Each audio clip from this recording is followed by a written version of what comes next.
আসসালামু আলাইকুম, শুভ সন্ধ্যা। সবাইকে স্বাগত জানাচ্ছি এনটিভির ক্রীড়া বিষয়ক সাপ্তাহিক আয়োজন গ্যালারিতে। আপনাদের সঙ্গে আছি আমি মমিনুর রিপন।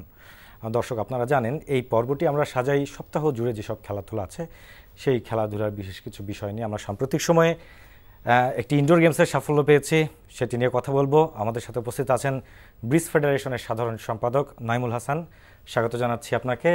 আর উপস্থিত আছেন আমাদের সঙ্গে একজন সিনিয়র সাংবাদিক মোজাম্মেল হক চঞ্চল, আপনাদের দুজনকেই স্বাগত। সপ্তাহ জুড়ে অনেক ঘটনা ঘটেছে।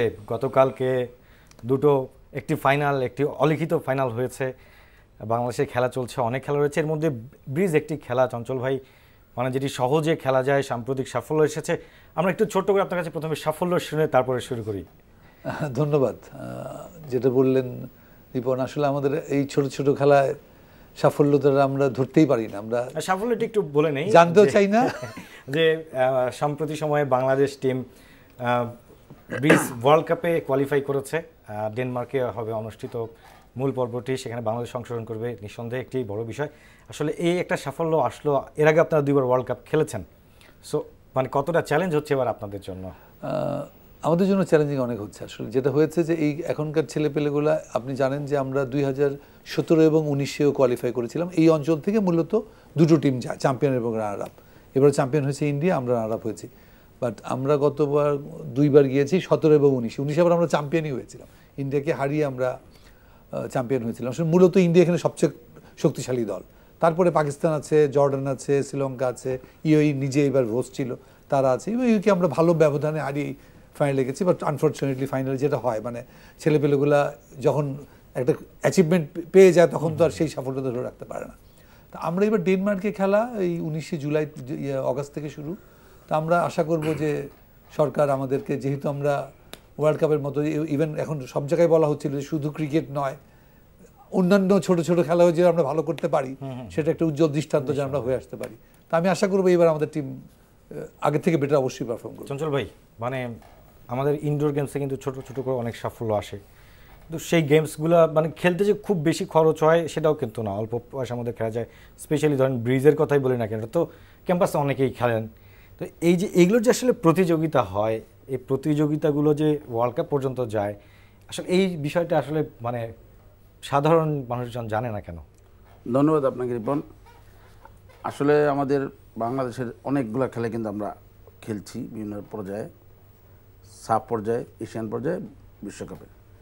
কিন্তু একটা জিনিস লক্ষ্য করবেন, সাউথ এশিয়ান দেশগুলোর আমাদের ভৌগোলিক অবস্থান, মানসিক স্ট্রাকচার, আমাদের শারীরিক গঠন, সক্ষমতা সব মিলিয়ে কিন্তু আসলে অনেকে ওই ক্রিকেট বলেন, ফুটবল বলেন, এইগুলো দিয়ে আমরা অনেক দূর আগাতে পারবো, আমার সেটা বিশ্বাস হয় না। আপনাকে একটা কথা বলি, 2006 সালে আমি মেলবোর্ন গিয়েছিলাম কমনওয়েলথ গেমস কভার করতে। তখন এক ভদ্রলোকের সাথে আমার কথা হলো, বিদেশি ভদ্রলোক। তখন উনি বলছিলেন যে তোমাদের দেশে কিন্তু এইসব শারীরিক যে সক্ষমতা, যে গেম খেলাগুলা, ওগুলোতে তোমরা কখনোই ভালো করবে না। কারণ কি, আমরা তো ছোটোবেলা থেকে সেই নিউট্রিশন, সেই ফুড, সেগুলো পাই না, আমাদের বাচ্চারা পায় না। কিন্তু উনি যেটা বলেন, ব্রিজ, শুটিং, আর্চারি, চেস, এগুলো বুদ্ধিভিত্তিক খেলা, এগুলা কোনো শারীরিক ওই ইয়েটা নাই। এগুলোতে আমাদের সম্ভাবনা কিন্তু অনেক বেশি এবং অনেক উজ্জ্বল। দেখুন, আপনি দেখেন দাওয়াতে কিন্তু আমাদের অনেকগুলা জিএম পাইছি এবং খুব ভালো করতেছে। ব্রিজ আজকে আমরা ওয়ার্ল্ড কাপে খেলছি, শুটিং কিন্তু আমাদের ভালো রেজাল্ট আছে, আর্চারিতেও ভালো রেজাল্ট আছে। কাজে আমাদের সরকারের উচিত এবং যারা নীতি নির্ধারক, এই গেমগুলোকে, এই খেলাগুলোকে আপনার যদি বিশ্বস্ত করা যায়, এগুলো প্রচার প্রসার করা যায় এবং এগুলোকে যদি পায়, মানে সেই সাপোর্ট পায়, আমার মনে হয় বাংলাদেশের এই খেলাগুলো অনেক দূর যেতে পারবে, অনেক ভালো কিছু করবে। চঞ্চল ভাই, একটু সাফের কথা বলছিলেন, কমনওয়েলথের কথা বলছিলেন। আসলে এই সব জায়গায় কিন্তু আমাদের ভালো করার, আপনি যে শারীরিক সক্ষমতার কথা বলছেন, হ্যাঁ সেটাতে হয়তো একটু প্রবলেম থাকতে পারে, কিন্তু আমরা কোয়ালিফাই করতে পারি না, বা আমাদের যে খেলার চর্চাটা, যে সংস্কৃতিটা, এটা কি আসলে আছে এবং এইটা কতটা প্রয়োজন ভাই? আপনি দেখবেন যে আমি একটা কথা অনেক যাবত বলে আসছি যে খেলাধুলার মাঠ পূর্ণ, অপরাধ শূন্য। খেলাধুলার মাঠ শূন্য, অপরাধ পূর্ণ, কথাটা এই কারণে বলি আমি সবখানে। যেই বয়সের ছেলেমেয়েরা খেলাধুলা করে, ওই বয়সের ছেলেমেয়েরা কিন্তু ইপটিজিং করে, ওই বয়সের ছেলেমেয়েরা মাদক নেয়, ওই বয়সের ছেলেমেয়েরা কিন্তু আপনার সন্ত্রাসে জড়ায়। তাহলে আপনি যখন খেলাধুলার মাঠটা যদি আপনার পূর্ণ থাকে, খেলাধুলার পরিবেশ যদি ঠিক থাকে, আপনি কিন্তু অন্যান্য দিকে কিন্তু আমাদের জিনিসটা কমে যাবে। আপনি দেখেন যখন ওয়ার্ল্ড কাপ ফুটবলে, ক্রিকেটে সারা রাত জেগে বাচ্চারা খেলে, মানুষ খেলে, এবং তখন কিন্তু চুরি ডাকাতি এবং কোনো অনেক অঘটন কিন্তু আমাদের কম শুনি এবং পত্রিকাতে কিন্তু অনেক ভালো কিছু শুনি আমরা। বাচ্চাদের খেলার পরিবেশ নেই, আপনি ঢাকা শহরে কোনো মাঠ নেই, যা মাঠ আছে ওগুলোকে আপনি দখল করে রাখছেন রিক্সা গ্যারেজ টিয়াগেশন দিয়ে, ছাত্রদল যুবদল ছাত্রলীগ যুবলীগ নামে আপনার বিএনপি আমলীগের নামে আপনি কী বলেন অফিস বানিয়ে রাখবেন, খেলাধুলা কোনো পরিবেশ দেবে না। তো বাচ্চাদের আমরা যদি বলি খেলোয়াড়রা খেলতে পারে না, খেলোয়াড়রা যেতে পারে না, আমাদের দায়িত্বটা কী পালন করছি? আপনি দেখবেন এই যে বিভিন্ন ফেডারেশন এবং ক্রীড়া নীতি নির্ধারক যারা সবাই কিন্তু এখানে আসে কিন্তু সাম্প্রতিক সময় আগে কিন্তু একসময় যারা আমি দেখছি আবানি মডার্ন ক্লাব যারা চালাচ্ছে অথবা যারা খেলাধুলা পরিচালনা করছে নিজের পকেটের পয়সা দিয়ে তারা কিন্তু স্পোর্টস করছে। এখন কি হয়, অধিকাংশ লোক আসে কিন্তু কোনো না কোনো ইয়েতে সারাদিন ঘুরে মতিঝিল। আপনাকে ছোট্ট একটা উদাহরণ দিই, আপনি যেহেতু ফুটবল ফেডারেশনের সাথে মানে সম্পৃক্ত, দেখেন আবাহনী টিম এবার বিদেশি প্লেয়ার পাচ্ছিল না, কোচ পাচ্ছিল না, মহা ঝামেলা হয়েছে। বিশেষ করে চট্টগ্রাম আবাহনীর কথা বলছি আমি। তখন কিন্তু অনেক সংগঠক আছে যাদের পয়সাও আছে, তারা কিন্তু আগে আসে নির্বাচনে। কিন্তু আপনি দেখেন আমাদের দুই প্লেয়ার কিন্তু জাহিদ হাসান এমএলএ এবং মামুনুল হক দুইজন মিলে কিন্তু এই ক্লাবটাকে ধরেছে। এই ভালোবাসাটা ওই কথাই বলতে চাচ্ছিলাম, এই যে এখানে কি হয়, সারাদিন অফিস করে আদালত করে এবং তার ব্যবসা করে এবং মতিঝিলের মতো একটা এলাকায় একটা বিভিন্ন ফেডারেশন রুম পায়, এখানে বসে কিন্তু তারা ওই তাদের কাজকর্ম করে সন্ত্রাসবাসী খোলে অ্যাডক ভিত্তিতে করে, কিন্তু আসলে স্পোর্টস অ্যাডক ভিত্তিতে নেই।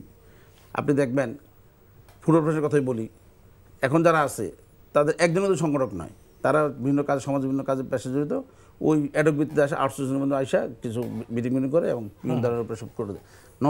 খেলাধুলাকে আপনার ভালোবাসতে হবে। সংগঠক যারা ওনারা যারা যেমন আমি ওনাকে চিনি অনেক বছর, উনি ব্রিজের সাথে ছিলেন, আজকে উনি জেনারেল সেক্রেটারি হয়েছেন। উনি জেনারেল সেক্রেটারি না হইলেও কিন্তু ব্রিজের সাথে ওনার ভালোবাসা আছে। আমি বলতে কথা যে আপনাকে খেলার প্রতি ভালোবাসা থাকতে হবে। আগে সংগঠকরা কী করতো, পকেটের পয়সা দিয়ে বউর গয়না বিক্রি করে কিন্তু খেলা চালাইতো। আর এখন কী হচ্ছে, খেলার টাকাটা নিয়ে পকেটে ঢুকাচ্ছে। সব কথা বলো না, অধিকাংশ তাই হয়।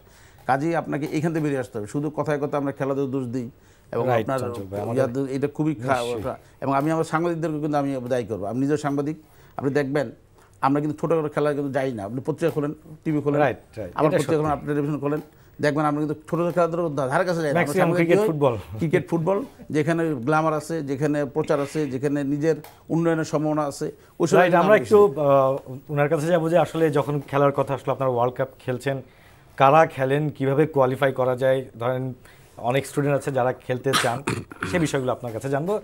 আমি একদম আমার জীবন থেকে উদাহরণ দিই, তাহলে আরও বুঝবেন। আমরা যখন আইবিএ থেকে পাশ করে বের হলাম 89-90-তে, প্রথমে গিয়ে দেখি যে বুয়েটের দুজন এসছেন, তারা কোত্থেকে খেলে এসছেন, ইজিপ্ট থেকে খেলে এসছেন। আচ্ছা, ব্রিজ থেকে যে দেশের বাইরে খেলা যায়, রিপ্রেজেন্ট করা যায় বাংলাদেশকে, তখন কিন্তু আমাদের মাথাটা ঢুকলো। সেইখান থেকে কিন্তু আমাদের শুরু, এবং আমরাও জীবনের বিভিন্ন ক্ষেত্রে বাংলাদেশকে বিভিন্নভাবে রিপ্রেজেন্ট করেছি।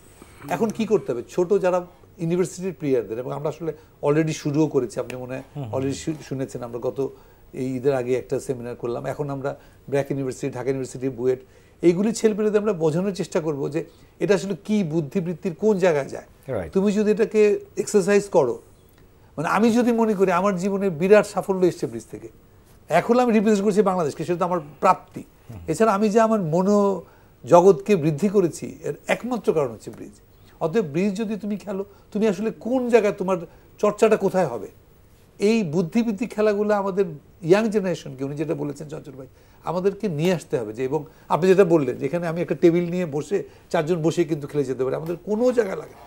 আমরা আমাদের ফেডারেশনকে বলি আমাদের একটা বড় জায়গা দেন, যেখানে আমরা ছেলেপেলেদেরকে এনে বুঝিয়ে খেলতে পারবো। এই জায়গাটাতে একটা ছোট্ট প্রতিবন্ধকতা আছে, আমি মানে বলি, যদিও এটা আগে একটু বেশি হতো, এখন হয়তো কমাচ্ছে। এই কার্ড খেলে নেই কিন্তু পরিবারের আপত্তি থাকে, মানে কার্ড দেখলেই সে আমি ব্রিজ খেলতেছি কি না খেলতেছি বা স্পেড খেলতেছি, এটা নিয়ে কিন্তু ভাই চঞ্চল ভাই আপনি কি বলবেন, এটা একটা প্রতিবন্ধকতা থাকে না? কিন্তু বলে না যে জুয়া খেলার একটা মানে চলে যায়। বেসিক্যালি খেলাটা তো খুব সুন্দর খেলা, বুদ্ধির খেলা, কিন্তু একটা মানে তো দাবা যখন খেলতো যারা, মানে দাবার খেলতো, আজকে দাবা তো গ্র্যান্ড মাস্টার পেয়েছে কতগুলো, কিন্তু একটা সময় মনে আছে 20-30 বছর আগে দাবা খেলাটা দেখলেই যারা গার্জিয়ান মনে করতো আমার ছেলে উচ্ছনে যাচ্ছে, সারাদিন দাবা খেলে না থাকে, পড়াশোনা নাই, এই দাবা বন্ধ। তত ব্রিজকে আমরা মনে করি জুয়া খেলা। আসলে এটা প্রচার করতে হবে, প্রচারটা সবচেয়ে বড় জিনিস। মিডিয়ার মাধ্যমে সামাজিক সচেতনতা করতে হবে যে ব্রিজটা আসলে ওই জুয়া যেটা খেলে ওইটা আলাদা পার্ট, বাট এই ব্রিজটা আলাদা, মানে খেলার ব্রিজ। এইটা কিন্তু আপনার প্রচারটা কি করছেন, অবশ্যই আমরা করছি এবং আমরা বোঝানোর চেষ্টা করছি। আসলে আজকাল কিন্তু বেটিং এমন লেভেলে চলে এসছে, সবচেয়ে বেশি বিপদ হয় ক্রিকেট দিয়ে, প্রতিটা বল দিয়ে। যেহেতু আমি দেশের বাইরে ছিলাম বেশ কিছু সময়, প্রতিটা বল দিয়ে বেটিং হয়। এবং ফুটবলের বেটিংটা কি জানেন, কে প্রথম গোল করবে, কয় মিনিটে গোল করবে, সেই অনুযায়ী বেটিং। অথবা আপনি যদি জুয়া বা বেটিং বলেন, আসলে তো বেটিং এরই জুয়ারই একটা অংশ বেটিং। সো ওই জিনিসটা এখন অন্যান্য খেলা দিয়ে মানে বড় বড় খেলা দিয়ে অনেক বেশি আকারে হয়। সেই ক্ষেত্রে আমরা যেহেতু তাস দিয়ে মানুষ জুয়াটা সবচেয়ে বেশি প্রচারিত, যে তাস দিয়ে জুয়া খেলা যায়, সেই ওইটা ভাঙতে হবে যে তাস মানে জুয়া। আমরা কিন্তু আমাদের ঢাকা ইউনিভার্সিটির টিচারদের সাথে খেলেছি, মানে আমরা বুঝাতে সক্ষম হয়েছি যে ওনারাও আমাদের সাথে খেলেছেন, যে আসো আমরা একসাথে খেলি, তাহলে মানুষ বুঝতে পারবে এটা জাস্ট এ গেমস, এটা জাস্ট এ গেমস। এই জিনিসটা আপনাদের খুব প্রয়োজন, যেটা চঞ্চল ভাই বললেন। আপনারা যদি সাংবাদিকরা এগিয়ে না আসেন, আমরা ওটা আলোচনা করেছি, একবার সাংবাদিকদের নিয়ে বসে সারাদিনের একটা সেমিনার করব যে আসলে আমরা কি করতে চাচ্ছি। এই টাবুটা ভাঙার জন্য আমরা ডেফিনেটলি আমাদের ইয়াং ছেলেমেয়েদের কাছে যাচ্ছি এবং আপনাদের কাছে আমাদের আসতে হবে। এছাড়া এই টাবু ভাঙার কোনো সুযোগ নেই। এবং গার্ডিয়ানদের নিজেদের একটু শিক্ষিত, স্বশিক্ষিত হতে হবে যে আসলে আমি কোথায় নিচ্ছি, ভুলটা ভাঙাতে হবে, ভুলটা ভাঙাতে হবে।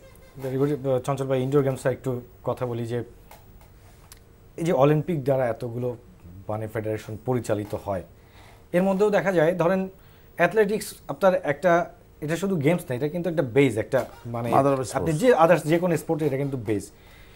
এইটার প্রচারণা কতটুকু আছে? সুইমিং বলা হয় নদীমাতৃক দেশ, যদিও এক নয়, নদীতে সাঁতার কাটা সুইমিং দুইটা ডিফারেন্ট। আমাদের সুইমিং পুলটা ঠিক মতো পাওয়া যায় না, শুক্রবারের দিন তো সেখানে যাওয়াটাই মুশকিল হয়ে যায় যারা সাঁতার শেখেন। মানে ওভারঅল এই যে এত প্রতিবন্ধকতা, এগুলো আসলে মূল কারণটা কি? আমাদের কি আসলে সক্ষমতা নাই যে আমরা এই জিনিসগুলোকে সুন্দরভাবে স্মুথলিভাবে চালাবো? একটা জিনিস করতে হবে, আপনার সুইমিং শিখা এবং প্রতিযোগিতা অংশ না, দুটো ডিফারেন্ট ইস্যু। অবশ্যই ঢাকা শহরে যে সুইমিং পুলগুলো আসছে এখন, বিভিন্ন ক্লাবের, বিভিন্ন অ্যাসোসিয়েশনের সুইমিং পুল, প্রাইভেট অনেক সুইমিং পুল করছে শেখানোর জন্য, সেটা এক জিনিস। কিন্তু আপনি দেখবেন বাংলাদেশের অধিকাংশ সুইমার উঠে আসছে হলো কুষ্টিয়ার আমরা থেকে, সেখানে কিন্তু সুইমিং পুল নেই। অনেক বছর ধরে তারা দেন করতে করতে করতে এখন পর্যন্ত আমরাতে ওইভাবে সুইমিং পুল এখনও তৈরি হয়নি। অথচ গোপালগঞ্জের সুইমিং পুল হচ্ছে যেখানে একটা পানিও নেই। কারণ কি, পুল তৈরি হচ্ছে কিন্তু পুলে পানি আসবে সেই নেই, মেশিন নেই, সেই পাম্প নেই। আলটিমেটলি কী হলো, পুল কিন্তু তৈরি করছেন প্রায় 250 কোটি টাকার স্থাপনা কিন্তু গোপালগঞ্জে তৈরি হয়েছে, খুব ভালো মানের গোপালগঞ্জ স্থাপনা হচ্ছে এবং এটাকে ব্যবহার করা যেত। কিন্তু ফুটবল মাঠে করা নেই, কারণ ঘাস হয়েছে, ঘাস কাটার মেশিন নেই। মানে অবস্থাটা দেখেন, আমাদের প্রত্যেকটা জিনিসের অপরিকল্পনা মাফিক হয়েছে এবং যে যেমন করেছে। 17টা সুইমিং পুল আছে বাংলাদেশে, যেখানে এক ফোঁটা পানি নেই এবং পানিতে বৃষ্টি পানি জমে চালু পড়ে গেছে, ওইখানে সুইমিংগুলো কোনো কাজও করা হয়নি। কোটি টাকা খরচ করা হয়েছে, কিন্তু একটা সুইমারও আপনার সাঁতার কাটতে পারেনি। তো এই যে আমাদের মানে নীতি নির্ধারক, এটাকে আপনি আমি তো করি নাই, পাবলিক করে নেই, করছে সরকার। যখন যে ছিল তখন সেই সরকারকে আপনার সরকারের আমলাতান্ত্রিক জটিলতাকে আপনার আগে তাদেরকে বুঝতে হবে যে খেলাধুলা এবং আমলাতন্ত্র এক জিনিস নাই। আপনি দেখবেন এখন যে আপনার চলছে যে আপনার এই 5 আগস্ট পরে যেই আপনার নতুন বাংলাদেশ বলেন, যাই সংস্থা বলেন, এখানে আমরা কী দেখছি, আমরা খেলার মানে কি, 3 বেলা খাবে, 2 বেলা প্র্যাকটিস করবে। আমরা নর্মালি ওটা থেকে তাই বুঝি, সকাল বিকাল প্র্যাকটিস করবে আর ওই বাচ্চাটা 3 বেলা খাওয়া দাওয়া করবে ওই পরিমাণ অনুযায়ী। গত প্রায় 1 বছর ধরে কিন্তু প্রত্যেকটা ফেডারেশনের কমিটি ভাঙা করার নামে স্থবির, ডিএসএগুলো ভাঙা করার নামে স্থবির, ডিএফএগুলো ভাঙা করার নামে স্থবির। তাদের কী হচ্ছে, ফেডারেশনের যে কর্মতা না থাকে, ফেডারেশনের যে কমিটি না থাকে, কার্যক্রম না থাকে, প্র্যাকটিস নেই, খেলার কিন্তু 1 বছর কিন্তু বসে রয়েছে। তাতে কী হয়েছে, আপনি আবার যখন শুরু করবেন, সামনে আমাদের এসএ গেমস, এই যে আপনার জানুয়ারিতে পাকিস্তানে, তাহলে কী হলো, এই খেলা তুমি খেলা পাচ্ছেন না, আবার আপনি ট্রেনিং করতে হবে এবং ওই ট্রেনিং করে কিন্তু আমাদের কোনো ভালো কিছু হবে বলে আমার মনে হয় না। কারণ খেলার তো নাই, খেলার তো সে আগের মতো ফ্যাট হয়ে গেছে, তার চর্বি জমছে, তার প্র্যাকটিস নাই। তা আলটিমেটলি যে আমরা যে খেলাকে আগে এগিয়ে নেওয়ার পরিবর্তে যে পিছিয়ে দিলাম, এই জবাবদারিটা কী করবে? আপনি বিভিন্ন ফেডারেশন কমিটি করেছেন, আমি ওনাকে বিনয় সহিত বলি, হাসান সাহেবকে, উনি কিন্তু আবার বলছি, ওনাকে কিন্তু অনেক চিনি খেলোয়াড় হিসাবে, এখন দায়িত্ব নিচ্ছেন, মানে খেলার সাথে ছিলেন দেখে আমি দায়িত্ব পেয়েছেন। এমন অনেক ফেডারেশন আছে, কমিটি হয়েছে, সেক্রেটারি হচ্ছেন, বিভিন্ন বড় বড় পদে গেছেন, খেলা হচ্ছেন 30 বছর আগে। তো 30 বছর কিন্তু তার সাথে গ্যাপ আছে, সে কিন্তু আর মাঠে আসেন নাই, মাঠকে চিনানো না, আর মাঠে ঘাসও জানেন না, খেলোয়াড় কে আছে, ভালো খেলোয়াড় কে আছে তাও জানেন না, ফার্স্ট এড ম্যানকে তাও জানেন না। তো ওনাকে দিয়ে আপনি কীভাবে সম্ভব? একটা ফেডারেশন, কুস্তি ফেডারেশন, ওটা পেছনে হচ্ছেন সেক্রেটারি হচ্ছেন এক ভদ্রলোক, সে অসুস্থ, সে এখনও তো কমিটি হয়েছে, তারা বন্ধ করে নেই। তো এইভাবে কিন্তু চলছে বিভিন্ন ফেডারেশন। তো এইভাবে তো আসলে সংস্কারের নামে আপনি অপসংস্কার করে যাচ্ছেন, এইভাবে তো হবে না। তারপরে বিভিন্ন সময় আমরা সংস্কারের নামে শুনি উল্টাপাল্টা অনেক কিছু হয়, যে তার মন মতো বিভিন্ন সুযোগ সুবিধা নিয়ে অনেক জায়গায় বসে গেছে, অনেকে বিভিন্ন লাইন করে বসে গেছে। এইখান থেকে যদি না বেরিয়ে আসতে পারেন, খেলাধুলা ভালো নাচতে পারেন। আজকে আপনি আসছেন নতুন সরকার, কালকে কিন্তু আরেকজন আপনি নির্বাচন দিলে, আপনি বলছেন নির্বাচন দেবেন, অন্য সরকার এসে গঠন করবে, তখন কিন্তু আবার নতুন তারা আবার কমিটি। নাইমুল ভাই, ওয়ার্ল্ড কাপের স্বপ্ন দেখাচ্ছেন, মানুষকে খেলোয়াড়রা উৎসাহিত হচ্ছেন, সমস্যা কি কি হচ্ছে স্পেশালি খেলোয়াড় নিয়ে আসার ক্ষেত্রে বা প্রতিযোগিতাকে বাড়ানোর ক্ষেত্রে প্রতিবন্ধকতা আপনারা এখন কি দেখছেন? প্রতিবন্ধকতা আসলে আমাদের প্লেয়ারের অভাব, মানে আমরা যেই রকমভাবে প্লেয়ার চাই, স্পেশালি ইয়াং প্লেয়ার, মানে আমাদের মধ্যে বয়স্কদের, যদিও বয়স্ক ধরুন এবার একটা সুবিধা হচ্ছে আমাদের ইয়াং টিম, মানে ওপেন টিমও চান্স পেয়েছে, আবার সিনিয়র টিম যারা 60+ তারাও কিন্তু ওয়ার্ল্ড কোয়ালিফাই করেছে। এটা কিন্তু আমাদের জন্য প্রথম বিরাট গর্বের ব্যাপার যে দুটো টিম আমরা একসাথে যাচ্ছি। এই মূল গল্প হচ্ছে আপনার প্লেয়ারকে আনতে হবে, নতুন নতুন প্লেয়ারকে যত আমরা আনতে পারি তত ইয়ে হবে। ওই জন্য যেটা বলছিলাম আগে প্রচুর ছেলে খেলতো, এখন আমাদের অনলাইনে আসায় কিন্তু ফিজিক্যাল খেলাগুলো আস্তে আস্তে কমে যাচ্ছে। মোবাইলে আসক্তি ব্রিজের ক্ষেত্রেও তাই, হ্যাঁ ব্রিজে বসে আমি মোবাইল বসে এখন খেলতে পারছি। সো আপনার এই মোবাইল থেকে আমাকে মাঠে খেলতে হবে, মানে বসে খেলতে হবে, কারণ ফিজিক্যালি তো আমি যখন কোনো একটা প্রতিযোগিতায় যাবো তখন কিন্তু আমি ফিজিক্যালি খেলবো। এই ছেলেপেলেগুলোর এই যে আমরা এখন যে আমরা কিন্তু বলতেছি তোমরা সপ্তাহে একদিন হলো ফিজিক্যালি খেলো। সো আমরা কিন্তু আসলে প্রতিবন্ধকতা কী তৈরি হচ্ছে বড় কম্পিটিশনগুলো গিয়ে আমরা কিন্তু ধরতে পেরেছি। ধরার পরে যে আপনার ওই অনুযায়ী ব্যবস্থা করবো সেই সময়টা আমরা পাচ্ছি না, সেই সুযোগ সুবিধাগুলো আমরা পাচ্ছি না। আমাদেরকে পরিকল্পনা করতে হবে যে কোথায় আমাদের অসুবিধাগুলো আছে এবং এটা আমরা কীভাবে দূর করতে পারি। যেমন ধরুন একটা ভালো কোচ দরকার, ওয়ার্ল্ড কাপে যাচ্ছে, আমার তো একটা ছেলেপেলেগুলোর কোচ দরকার। আমরা কিন্তু ওদেরকে খেয়াল করছি তোমরা প্র্যাকটিস করছো কি না, ওরা কিন্তু এবার ভালো প্র্যাকটিস করে গেছে, মানে রেজাল্ট তো এমনি এমনি আসেনি, একটার সুবাতাস আমরা পাই যখন ফলটা পাই যে করেছি। এখন যখন ওরা ভালো খেলতে চায়, আমি তো একটা এখনো পর্যন্ত একটা কোচ দিতে পারিনি ওদের। সো আমাদেরকে পরিকল্পনা করতে হবে ওদেরকে আমরা আরও আগিয়ে দিব কীভাবে। সেই জন্যই কিন্তু পুরো সংগঠন যেটা বলতেছে সবাইকে নিয়ে আমার বসে আগাতে হবে যে আমি এই পরিকল্পনা, মানে এইসবে আসলে প্রচারণাটা কিন্তু আমরা খুবই কম দেখেছি। যে কারণে আপনাকে বলছি যে এই ক্যাম্পেইনগুলো আসলে ধরেন স্পেশালি ভার্সিটিগুলোতে কিন্তু এটা ক্যাম্পেইনটা ভালো হতে পারে, কারণ ভার্সিটি স্টুডেন্টরা কিন্তু কার্ডটা বেশি খেলে, স্টুডেন্ট লাইফে কিন্তু এটা বেশি খেলা হয়। দেখেন এই হলো মজার ব্যাপার, আমি কিন্তু 3টা 4টা 5টা ইউনিভার্সিটিতে বলেছি, প্রাইভেট ইউনিভার্সিটি, কিন্তু কেউই কিন্তু সেইভাবে যখন আমি ভিসি বা প্রফেসরের কাছে যাই তখন কিন্তু সেইভাবে আমি আর সাড়া পাই না। আপনি যেমন বলছেন ওদেরকে বোঝাতে হবে যে এই স্পোর্টসটা একটা স্পোর্টস, এই জিনিসটি আমরা বোঝাতে পারছি না। কেন হচ্ছে না চঞ্চল ভাই আসলে, মানে আগ্রহ এই ব্রিজে বা ইনডোর গেমসে কিন্তু আসলে আগ্রহ আসলে আমি সবচেয়ে বড় জিনিস কি এই জিনিস আমি ওই যে প্রথম যে কথা বললাম, আপনি আবার ছেলে মেয়েকে কিন্তু এখন নিচে পাঠাবেন না, কারণ সামাজিক নিরাপত্তার অভাব। আপনার বাচ্চাকে আপনি খেলতে পারেন, আর আপনি কি করছেন ছোটবেলা স্কুলে থেকে এসে ব্যাগটা রেখে দূরে মাঠে গেছে, এমআরএড তখন সামাজিক নিরাপত্তা ছিল, মহল্লার লোকজন চিনত, কোনো সমস্যা হতো না। এখন পাশে ফ্ল্যাটের লোকরা আমরা চিনি না, তো আমার বাচ্চাকে আমি নিচে পাঠাই না। তো এই বাচ্চাগুলোকে যখন আমি নিজেই ঘরে আটকে রাখছি তখন কী করবে, তখন তো আপনি কোনো না কোনো পড়াশোনার পাশাপাশি সারাক্ষণ কী করবে, তখন আপনাকে এই মোবাইল এবং ভিডিও গেমস বলেন অথবা ইলেকট্রনিক ডিভাইসের উপরে তাদের নির্ভর করতে হয়। এই যে আমি প্রথম যেটা কথা বললাম, সামাজিক নিরাপত্তাটা প্লাস প্রচুর খেলাধুলার মাঠ সৃষ্টি করতে হবে, বড়রা বয়স্করা হাঁটবে, অন্যরা দৌড়াবে এবং খেলাধুলা হবে। যারা ওয়ার্ল্ড কাপে যাবে, যারা সুস্থ থাকা দরকার সুস্থ থাকবে, আর বয়স্করা সুস্থ থাকবে, তাতে হবে কি আমাদের স্বাস্থ্যগত কিন্তু আপনার বাজেট প্রায় 50% কমে যাবে।